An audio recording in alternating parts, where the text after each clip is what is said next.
Alright, today we're going to talk about drop D tuning for electric guitar. We're going to discuss what is it, and what are the advantages and disadvantages, the pros and cons. And of course, I will demonstrate what it is, and at the end of the video, I'll do a full mix demo, just I'll make an original song. Before I jump in though, I gotta say that I am not sponsored by any of the brands shown in this video.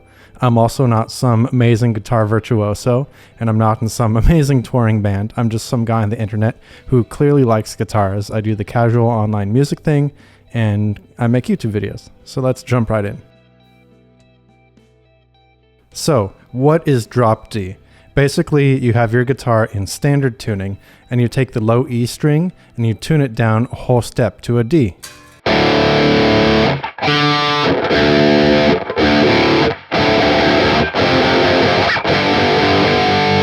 So this creates a fifth relationship between the now low D and the A string. So you get a power chord pretty easily, instead of the typical fourth relationship between the E and the A. This also means you have an octave between the now low D and on the fourth string, the typical D.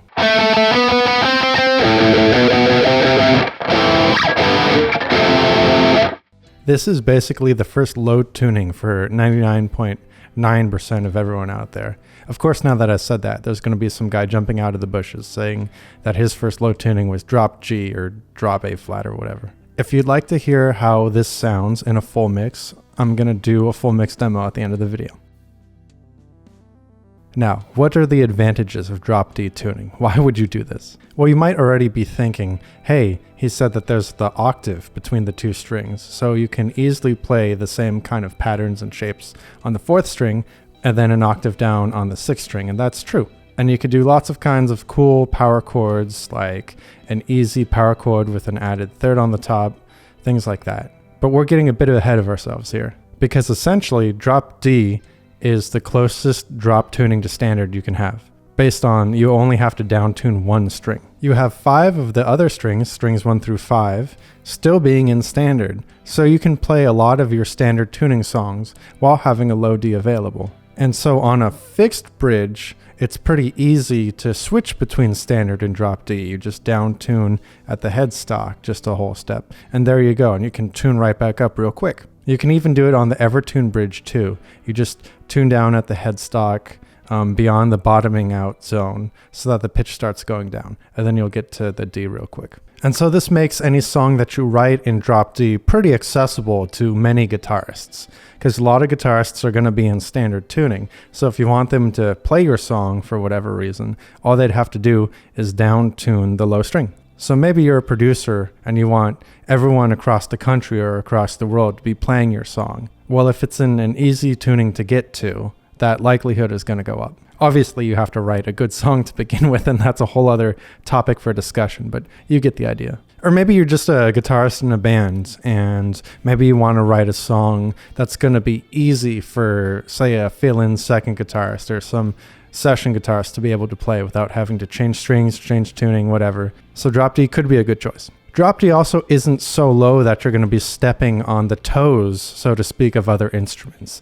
Like a bass, for example. If you're playing on an 8 string, and 8 strings are pretty cool, not throwing any shade at 8 strings, but if you're playing like that low F sharp, or maybe you down tune that to drop E, that's going to be the same E as the bass. And so even though, of course, guitar amps sound different than bass amps, it's still going to pretty much be the same fundamental frequency. And especially if you're recording like in a mix, that's going to provide some challenge. Of course, it's not unprecedented. A lot of modern metal does that kind of thing.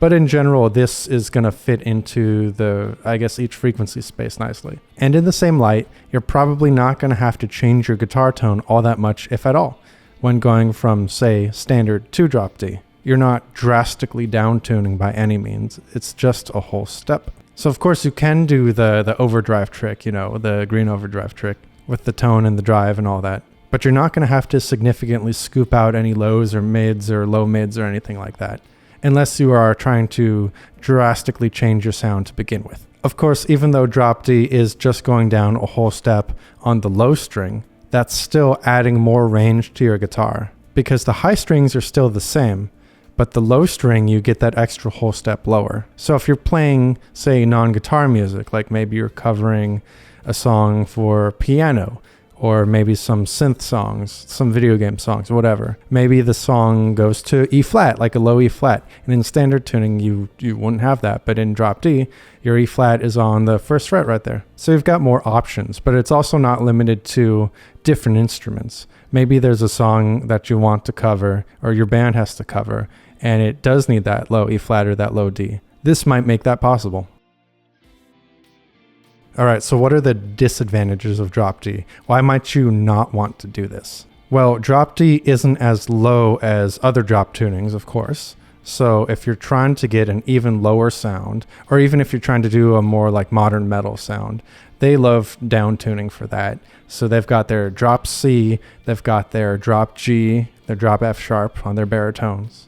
They've got their 8 strings, their 9 strings, etc. So drop D isn't going to sound like that. Another disadvantage is, even though drop D is super close to standard tuning, it's not exactly standard tuning. You still have to detune a string. So for those double locking tremolo guys, like the Floyd Rose, the Ibanez Edge, Low Pro, etc., all those, retuning is going to be a hassle for them. So that could be a deal breaker for them wanting to learn your song. Or maybe you're the guy with the double locking tremolo. This means you might have to bring 2 guitarists to your gig or your practice, or have 2 guitars available for your live stream performance, one for standard or one for drop D, because you won't have the option of just quickly retuning. Also, if you like using a pitch shifter to go higher or lower, that might not be a solution for you to switch between songs for different tunings.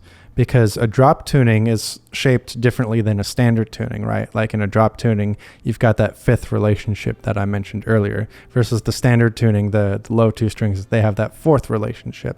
So if you have songs that, for example, rely on open strings a lot, a pitch shifter isn't going to help you solve that. And so there's some other options available to help getting around switching to drop tuning quickly. Like there's the detuna. If you've got like the Floyd Rose, you can attach this thing on the end and then flick it, and it takes you from standard to drop D.